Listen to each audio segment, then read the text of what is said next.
Boa noite a todos. Casa cheia, hein? Vamos ver casa cheia. É sinal que nós estamos com saudade de quem? Jesus, né? Quando as casas espíritas, as igrejas, os templos, né? Seja ele evangélico, seja cristão, seja espírita, o nome que a gente dá, porque na realidade a religião é criação nossa. Jesus, em momento algum, discriminou qualquer tipo de filosofia ou religião. Só nós que ainda fazemos isso, porque nós somos ou estamos. Eu não gosto dessa palavra somos não, porque nós somos sim. Costumo sempre dizer para mim, para me lembrar e para que vocês também possam refletir. Nós somos sim todos 30 bilhões aproximadamente de espíritos que estão no planeta e os 8 que estão reencarnados.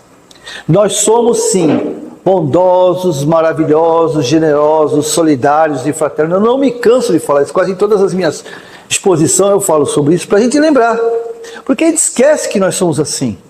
Nós esquecemos. Tanto esquecemos que tomamos atitude de quem não é, mas está. As atitudes nossas, diárias, muitas vezes, mostra que esquecemos quem somos.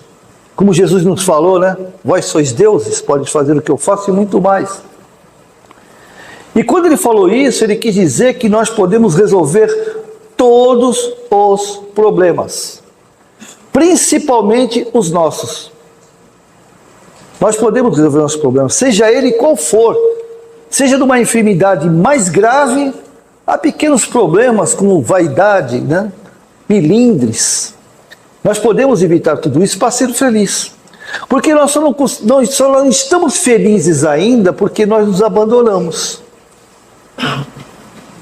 Porque nós somos esses seres maravilhosos, solidários, fraternos, nós respeitamos, nós compreendemos, nós toleramos. A partir do momento que eu tomo uma atitude que de alguma forma machuca o outro, ou até a mim mesmo, principalmente a mim mesmo. Quando eu machuco alguém, a primeira pessoa a se ferir sou eu. Tem um velho chavãozinho, que fica mais fácil de entender, né? Se eu quero ferir alguém, machucar, é como se eu pegasse um carvão em brasas e atirasse no outro, louco que ele se ferisse, ele se machucasse, ele se queimasse. Só que tem um detalhe, se o outro for ágil, ele vai se desviar e não vai acertar. Se eu não tiver força, depende da distância, não vai chegar. E também vai depender da minha mira, né? Mas uma coisa nisso realmente aconteceu. O que foi? Minha mão está queimada.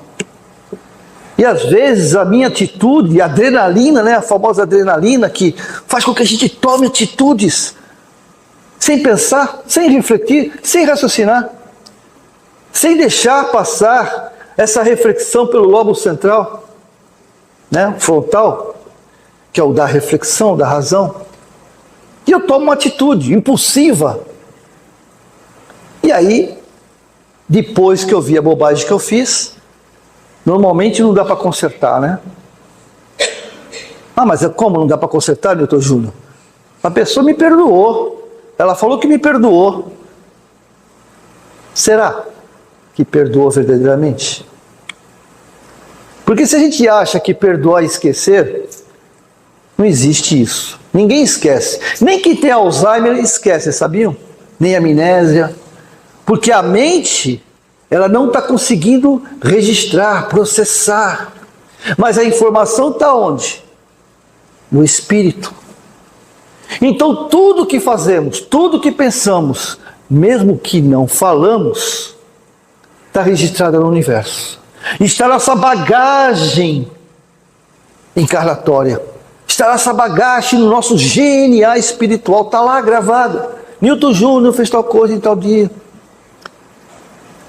E com isso, a gente acaba depois, ao desencarnar, quando a gente chega no mundo espiritual, que se perde a consciência física, que é o que bloqueia as informações sensoriais. Alguns são mais sensoriais do que os outros, são os médiums ostensivos, né?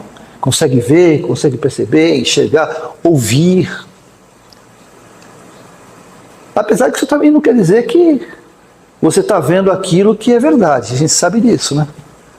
Porque a gente pode estar se enganado. Do mesmo jeito que é enganado materialmente, nós somos enganados espiritualmente. O próprio Kardec, no livro dos médiuns, fala que invoque uma pedra e ela responderá. Com certeza.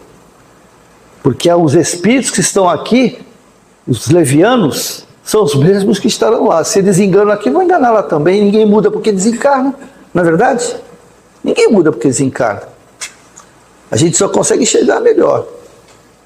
Então, nesse processo que Jesus nos falou, que nós somos deuses, ele quis dizer o seguinte, que nós podemos nos curar. E quando ele fala curar, não é o corpo físico, como nós ainda entendemos que é o corpo físico. Como as nossas escolhas, né? Quando nós achamos, falo nós porque nós estávamos lá, né? De um jeito ou de outro nós estávamos na época de Jesus. Ou na matéria ou na espiritualidade. Nós queríamos a liberdade. E aí, nessa liberdade, eu tinha que escolher ou revolucionário ou um Messias que não tomava atitude nenhuma, deixava todo mundo ser prejudicado. Como é que eu posso escolher? Eu vou escolher Barrabás, que diz que vai acabar com os romanos da época, né? E hoje nós continuamos ainda escolhendo de forma errada. Eu, Newton Júnior, principalmente, porque quando eu, de alguma maneira, tomo uma atitude que não é sadia para mim, porque essa atitude vai contra o meu sentimento, a minha essência, que é a bondade, fraternidade e solidariedade, eu gero uma informação emocional chamada sentimento contrapostos, e aí cria um conflito do que eu sou e do que eu estou. E acaba vindo todas essas, digamos assim, essas insalubridades emocionais. Síndrome do pânico, depressão, transtorno de ansiedade.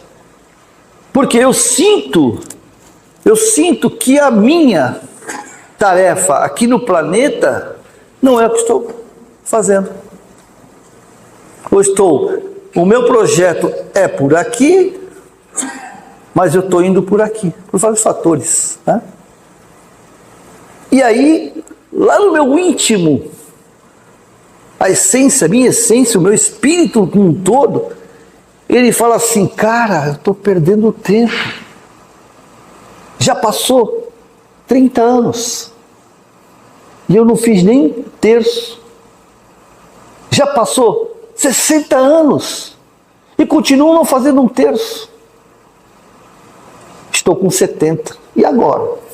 Me falta muito pouco. Por isso que a gente tem essa variação, né? Hoje a depressão atinge quase 8%, até o último estudo, né? 8% da população mundial. Porque hoje existe 3 fases, antigamente era praticamente só uma, né? Uma é na fase da pré-adolescência, dos 9 anos até os 15, 16 anos. Vocês podem ver como tem criança depressiva de 9 anos de idade, de 12, de 13, de 15, porque é uma fase importante do espírito milenar. Porque é nesse momento em que eu, Newton Júnior, verdadeiramente tomo conta da minha consciência. Porque até os 9, né, nós estamos reencarnando, que é quando o cérebro está pronto e o espírito acopla no cérebro, que tem o encéfalo como um todo, né, o córtex cerebral, que é responsável por todas as reações. E aí, nesse momento, eu estou pronto, sou dono do meu carro, né? E aí eu começo a viver. Porém, ainda estou preso aos paradigmas de pai, de mãe, de sociedade, de família, de amigos. Uma persona de momento, uma personalidade de momento. Por isso que o jovem tem essa criança, ela tem um dia ela, de um jeito, outro dia de outro. Um dia torce para um time, outro dia torce para o outro. Né? Ou seja, ela está se formando ainda, se moldando ao planeta. Porém, quando chega nessa fase da incorporação, se é que se pode dizer assim, da consciência, do caráter do Espírito. O Espírito traz agora o caráter dele. Sou dono da minha vida, né, que o jovem fala, de 12, 13, 15 anos. Sou dono da minha vida. Eu sei que só está falando bobagem, mãe, pai. Tudo aquilo que você me ensinou estava errado. Agora eu vou decidir o meu caminho. Agora eu vou por onde eu quero. Porque eu estou realmente mostrando quem eu sou. Verdadeiramente. Eu me liberto das amarras dessa criação, desse crescimento, dessa doutrinação familiar, social e assim por diante. E aí começam os nossos problemas. Porque aí eu me torno, o meu livre-arbítrio fica mais à flor da pele. Eu posso fazer, eu não posso fazer? Eu posso, porque ninguém mais manda em mim. Eu posso, eu penso. Né? E assim, nesse projeto reencarnatório, eu começo aos confrontos, a confrontar os meus valores, as minhas reminiscências. Porque as reminiscências, ela determina as minhas tendências. O que é a reminiscência? Senão uma grande biblioteca de ações, comportamentos que eu venho trazendo há milhares de anos. A cada reencarnação que eu vivencio, as coisas que eu acerto e as coisas que eu erro. Está em mim.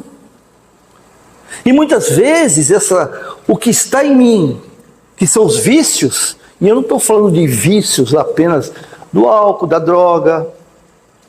Eu estou falando dos vícios emocionais, que eu acho que são piores do que o álcool e a droga.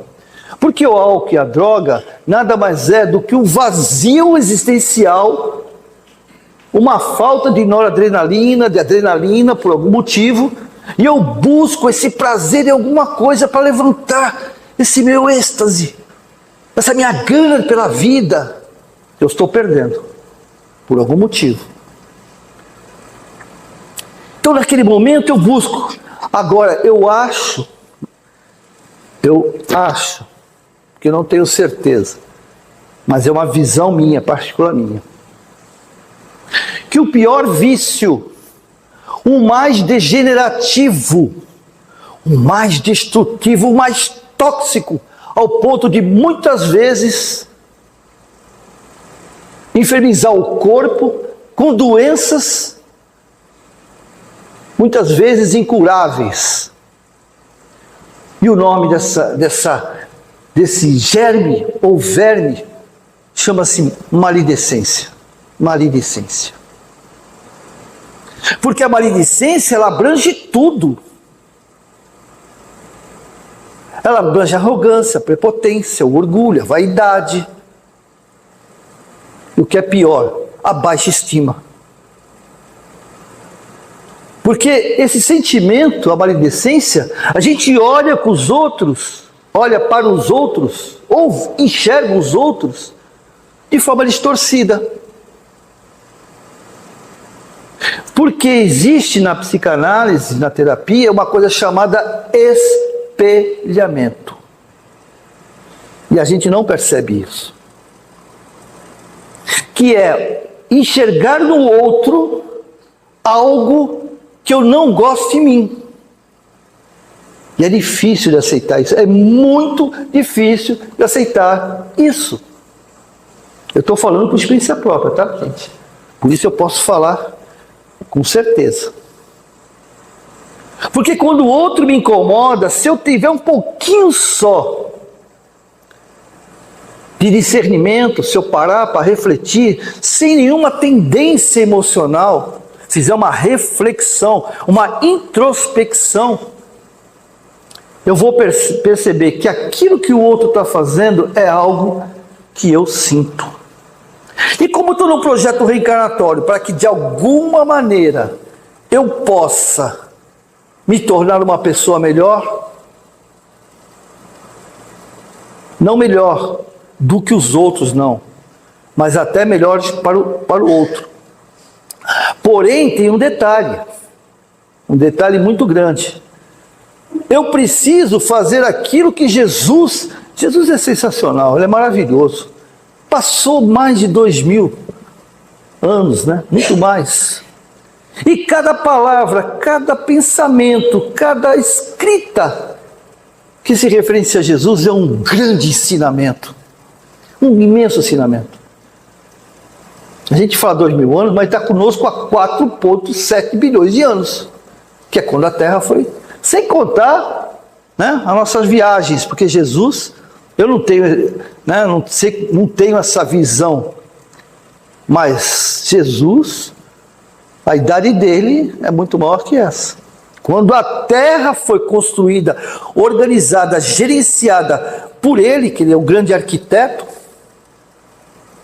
existe o projetista, né, que é o nosso criador, mas quando ele já era Jesus, gente. Há 4 bilhões já era Jesus, já era aquele espírito com capacidade para isso.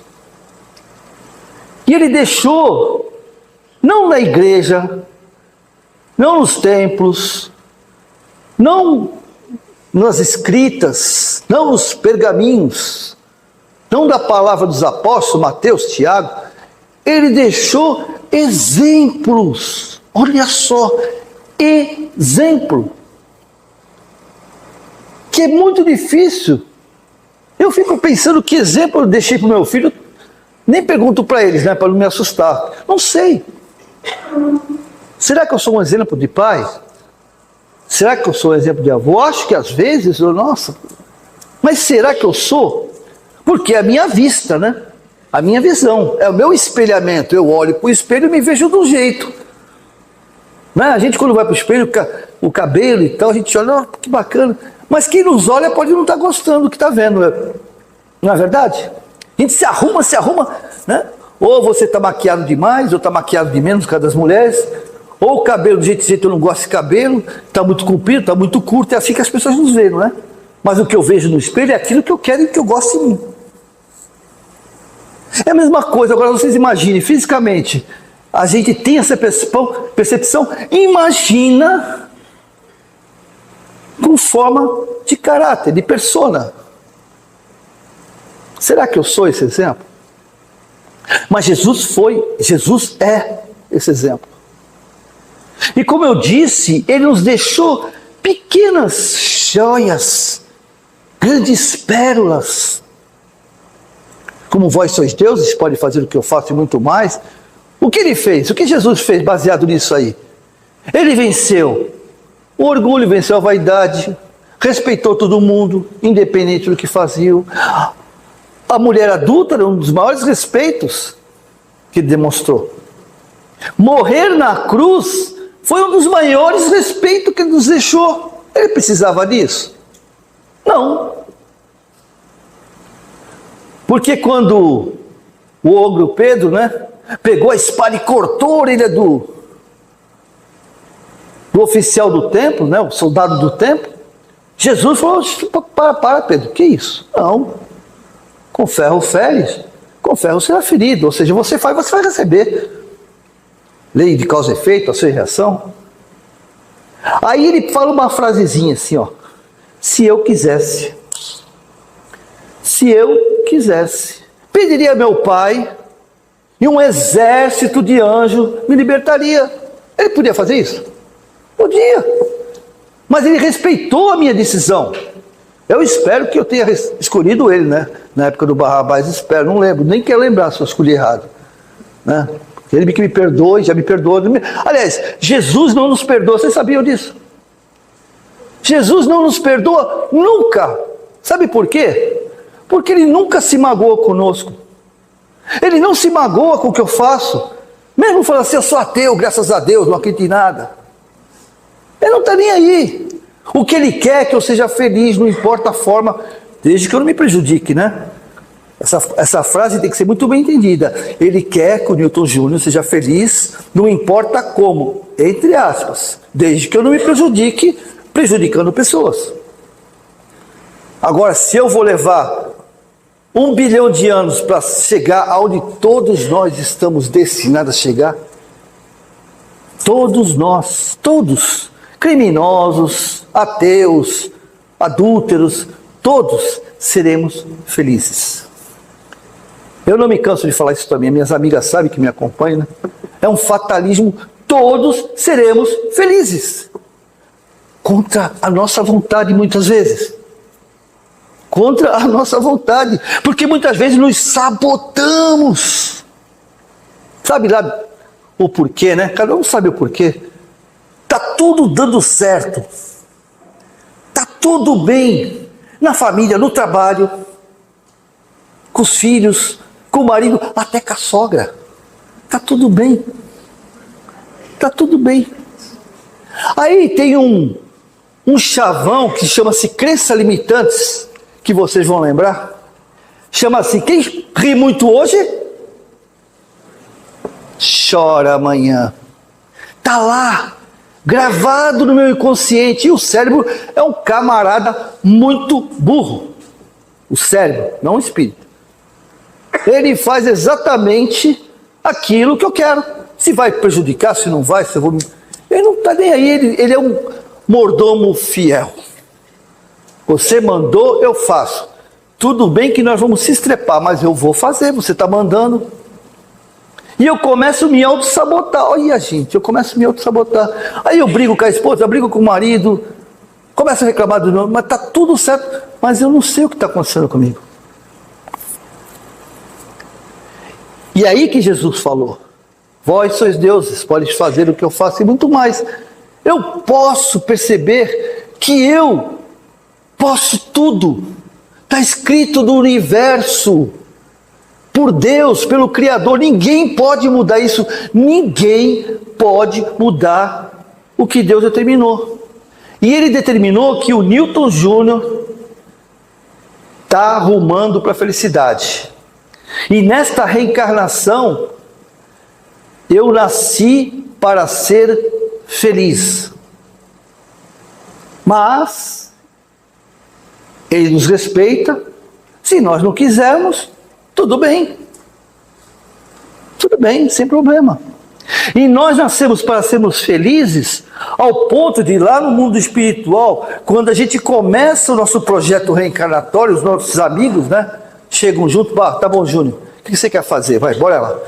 O que está te incomodando? Qual é a adaga que está cravada no teu peito e faz com que esse remorso não consiga fazer você dormir? Porque espírito dorme, vocês sabiam disso, que espírito dorme? Contra o mundo espiritual? André Luiz mostrou isso, né, Nilson, no nosso lar?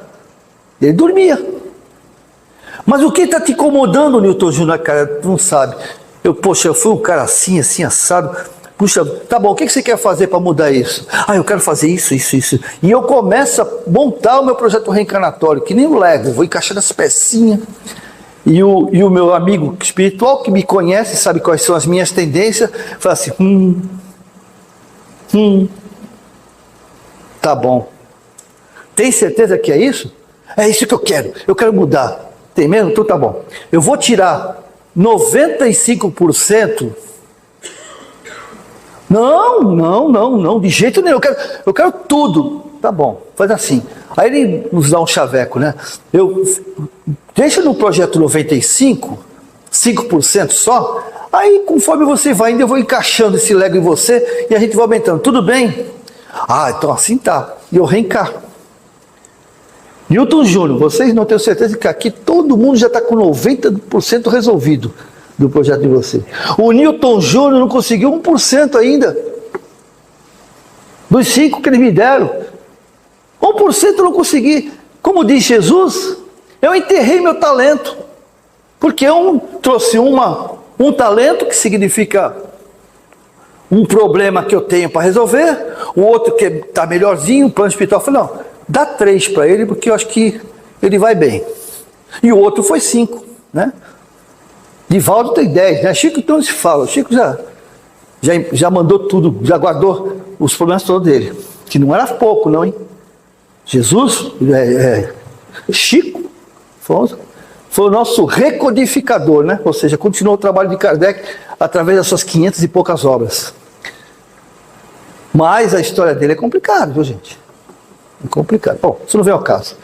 Né? Então, o que acontece? A gente reencarna e está aí. Tudo que nós pedimos está aí com a gente.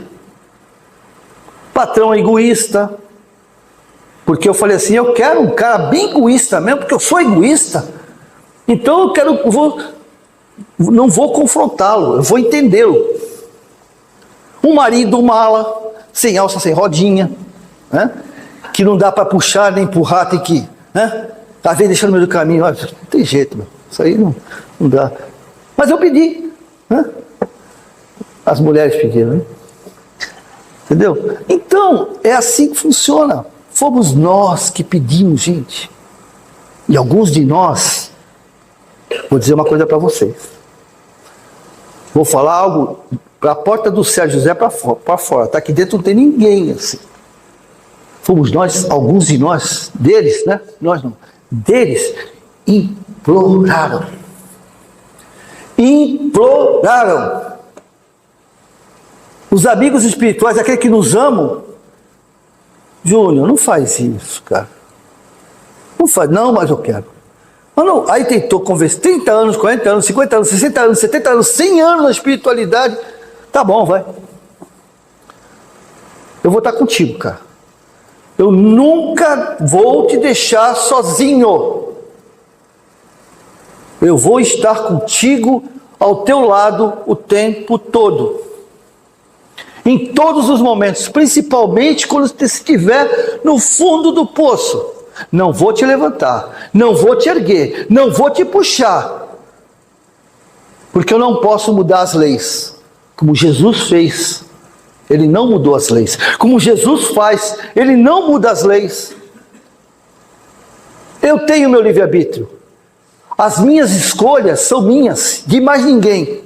E quando alguém me induz a algo, temos que lembrar, fui eu que decidi, fui eu que aceitei aquilo. Ah, mas ele chavecou bastante. Tudo bem, chavecou. Mas você tem o livre-arbítrio de falar assim, não quero. Mas é gostoso, né? É gostoso. Não vou. O Chico falou uma coisa que eu acho muito bacana. Que a tentação é um pitbull imenso correndo atrás dele, né? No caso ele falou, é um pitbull imenso correndo atrás de mim. E eu correndo, louco para que ele me pegue. Que é uma realidade. A gente fala, não, né? Então, nesse projeto que nós temos, caratório que nós estamos, primeira coisa que nós temos que lembrar, nós não estamos sozinhos. Até no momento, lá no deserto das nossas emoções, quando nos sentimos abandonados por maridos, por esposa, por pai, por mãe, meu pai me abandonou, minha mãe me abandonou, meus filhos foram embora, aquela bruaca hoje não deixa mais ele vir comer minha macarronada de domingo na minha casa, depois que casou, né? Casou agora, não vem um domingo aqui, já faz mais de mês. Nós não estamos sozinhos. Nem nos asilos, não estamos sozinhos. Porque Jesus está conosco o tempo todo, através dos amigos espirituais. E como nós somos uma grande família, se a gente olhar para o lado no momento de desespero, no momento de pânico, no momento de que agora tudo vai por água abaixo, se a gente ter nessa consciência de que Jesus não me abandonou, eu vou olhar para o lado e ver alguém comigo. Não é meu pai, não é minha mãe, não é meu marido, não é meu filho. Muitas vezes alguém que eu nunca vi na terra. Na terra. Porque nós somos uma família espiritual, nós somos uma grande família. E segundo Emmanuel, a família não é que nós queremos, é que nós precisamos, tá? E outra coisa, uma frase forte que ele fala é o seguinte: se você quer alguém do teu lado, não busque alma gêmea, não, tá? Porque não existe. Mas se você quer alguém do teu lado, caminhando lado a lado, odeie essa pessoa. Hã? Não foi eu que disse, foi Manuel. Porque o que ele quis dizer, gente? Lado a lado, o que ele quis dizer fisicamente, enfrentando, confrontando, né? Discutindo, brigando. Porque são adversários que eu não consegui ainda resolver os problemas dele. Porque quando eu aprender a amar, ele não vai estar ao meu lado fisicamente, ele vai estar comigo no processo. É diferente. Ele vai estar comigo no processo, no nosso processo, ou no meu processo. Isso é amar. É o que Jesus faz conosco, o tempo todo. Nós não estamos sozinhos. Não estamos sozinhos em nenhum momento. Eu sei que é difícil, eu não quero ser hipócrita aqui e falar assim, eu estou tranquilo, isso aí eu aderi, ou me converti como converteu Paulo, né? Saulo e Paulo, me converti. Não, para mim assim, quando eu estou numa perrengue, eu vou lá e falo, Jesus, beleza, vamos junto. Não vou ser falso disso. Eu sei o quanto é difícil de segurar a barra. Mas se a gente parar um segundinho, um segundo só, gente, um segundo é exagero, mas 5 minutinhos, respirar fundo, sem fugir do povo, né? Fugir do marido, fugir do povo, respirar fundo, no local, no banco da praia, né? Moramos em Santos, maravilhoso, no banco da praia, sentar, respirar, olhar para o mar, olhar para o sol, e respirar, e deixar limpar a mente, a resposta vem. E a gente vai se sentir acolhido, como nós estamos sendo agora. Amigos espirituais, protetores, seja o nome que a gente dê, estão conosco. E estarão conosco essa noite, dando continuidade durante o sono. Que vocês durmam bem. Né? Que durmam bem. E dormir bem é desligar a televisão, desligar o celular, de preferência sem imagem, sem nada, para que a gente não pegue a frequência, e deixar esses amigos nos abraçarem e vão dar. Pense nisso. Pense nisso. Amanhã, quando vocês acordarem, vão nos levar a locais maravilhosos para dizer para vocês o quanto eles amam. E Jesus mandou um recado. Ele confia em nós. Nós precisamos não confiar nele. Nós precisamos também confiar em nós. Tudo já deu certo. Que Deus abençoe. Muito obrigado. Você tem